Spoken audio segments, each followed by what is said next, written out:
ওয়ালিল্লাহি আলান নাসি হিজ্জুল বাইতা মান ইসতাতা ইলাইহি সাবিলা।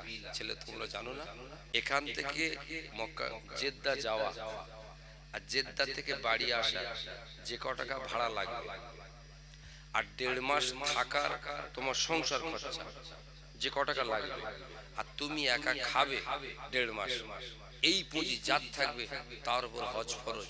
বলেন তরুলপুরের কটা লোকের উপর হজ বাকি আছে?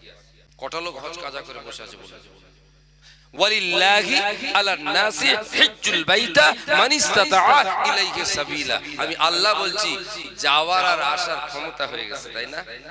গাড়ি ভাড়া যাওয়ার, গাড়ি ভাড়া আসার, প্লেন ভাড়া যাওয়ার, প্লেন ভাড়া আসার, 1.5 মাস ছেলে মেয়ে বিবি বাচ্চার খাওয়া খরচা আর আমি একা যে সেখানে থাকবো খরচা, এই তিনটে যে মেনটেন করতে পারবে তার উপরে হজ ফরজ, তার উপরে হজ ফরজ, তার উপরে হজ ফরজ। কবে থেকে? যেদিন থেকে সে বালেগ হয়েছে। বয়স হতে পারে 20 বছর, 25 বছর, 30 বছর, 35 বছর, 40 বছর। আর থুত্তুরে বুড়োগুলো ধরে ধরে পাঠাচ্ছে, সেখানে হোটেলে ঘুমিয়ে ঘুমিয়ে বাড়ি আসছে। এরা এয়ারপোর্টে ফুল না দিয়েছে, নারাজ তাকবীর, হাজি সাহেব জিন্দাবাদ, হাজি সাহেব জিন্দাবাদ।